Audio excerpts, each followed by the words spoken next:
Hello guys, আমি Deep, welcome back to my channel Deep exclusive. So এখন আমি এই ভিডিওর মধ্যে বেশ কয়েকটা ইন্টারেস্টিং এক্সক্লুসিভ আপডেটকে নিয়ে কথা বলবো। সো প্রথম আপডেটটা অবশ্যই রামায়ণকে কেন্দ্র করে, এবং রামায়ণকে নিয়ে কিন্তু অনেকগুলো আপডেট রয়েছে।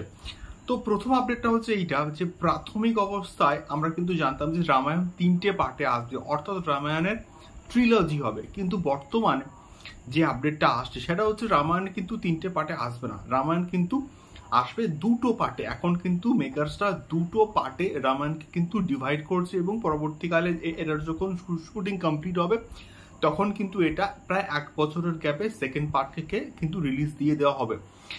সেকেন্ড আপডেট হচ্ছে এইটা, রামায়ণাতে পুরোপুরি প্রায় 350 দিনের কিন্তু একটা স্কেডিউল ঠিক করা হয়েছে, যার মধ্যে একসঙ্গে পার্ট 1 এবং পার্ট 2 পুরোটাকে কিন্তু কমপ্লিটলি শ্যুট করে নেওয়া হবে, এবং তার পরবর্তীকালে মানে একসঙ্গে পোস্ট প্রোডাকশনের কাজও কিন্তু চলবে, এবং সেই সঙ্গে সঙ্গে কিন্তু এটাকে রিলিজ দেওয়া হবে, এবং তার ঠিক 1 বছর পরে কিন্তু রামায়ণা পার্ট 2কে কিন্তু মুক্তি দিয়ে দেওয়া হবে। এবং এটা সব থেকে ভালো একটা কিন্তু সিদ্ধান্ত হয়েছে। এইরকম একটা ছবি যাকে নিয়ে হাইপ থাকবে এবং এত বড় একটা মহাকাব্য, তো সেক্ষেত্রে এটা খুবই ভালো একটা সিদ্ধান্ত হয়েছে, মানে শর্ট স্প্যানে এটাকে মুক্তি দিয়ে দেওয়ার যে প্ল্যানটা। তৃতীয়ত হচ্ছে রামায়ণাতে হনুমান মানে আমাদের সানি দেওয়াল কিন্তু প্লে করছে। তো পরবর্তীকালে হনুমান আমাদের রামায়ণা যদি সাকসেসফুল হয় তাহলে হনুমানের একটা কিন্তু স্পিন অফ মেকার্সটা কিন্তু প্ল্যান করছে, যেটা সত্যি বলতে একটা হিউজ লেভেলের কিন্তু হবে, অ্যাটলিস্ট আমরা আশা করছি যদি রামায়ণা সাকসেসফুল হয়।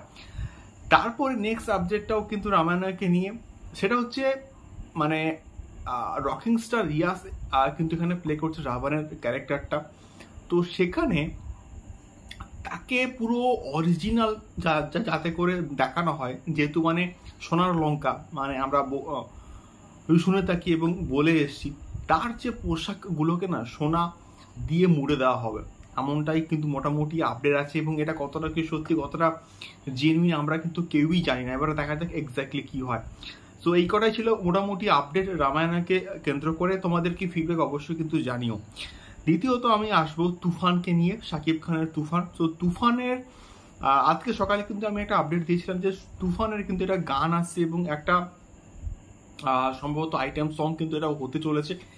এবারে যে খবরটা আসছে, তুফানের কিন্তু আজকে ঠিক সন্ধ্যেবেলায় পুরোপুরি শুটিং র্যাপ আপ হয়ে গিয়েছে। এবারে পুরো ফুল দমে কিন্তু পোস্ট প্রোডাকশনের কাজ চলছে, এবং এটা 17th of June কিন্তু মুক্তি পাচ্ছে, এবং এটা অফিসিয়াল কিন্তু একটা অ্যানাউন্সমেন্ট খুব শীঘ্রই কিন্তু উঠে আসবে।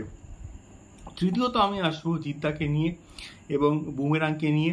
তো বুমেরাংয়ের যে টিজারটা এটা কিন্তু প্রায় 3 মিলিয়ন ভিউজ একটা কিন্তু ক্রস করে গেছিল, এবং আমি কিন্তু আপডেট দিয়েছিলাম। এখন বুমেরাংয়ের যে প্রথম গানটা এসছে সেটা হচ্ছে যে টাইটেল ট্র্যাকটা, সেটাও কিন্তু একটা দুর্দান্ত রেকর্ড কিন্তু ক্রিয়েট করেছে, প্রায় 3 মিলিয়ন ভিউজ এটাও কিন্তু মোটামুটি ক্রস করে গিয়েছে অল অ্যাক্রস দ্য প্ল্যাটফর্মস, মানে ইউটিউব বলি, ফেসবুক বলি, এবং আরও অন্যান্য যে প্ল্যাটফর্মস আছে সব মিলিয়ে কিন্তু এটাও 3 মিলিয়ন ভিউজ কিন্তু ক্রস করে গিয়েছে, এবং এটাও একটা বিগেস্ট রেকর্ড। এবং আস্তে আস্তে কিন্তু বুমেরাংয়ের হাইপটা কিন্তু বাড়ছে। এবারে দেখা যাক এক্স্যাক্টলি এটা বক্স অফিসে কতটা কি সফল হয়। সো এটাই ছিল মেনলি 3টে আপডেট। তোমাদের ফিডব্যাক অবশ্যই কিন্তু কমেন্ট করে জানিও। দেখা হচ্ছে পরবর্তী ভিডিওতে। টাটা।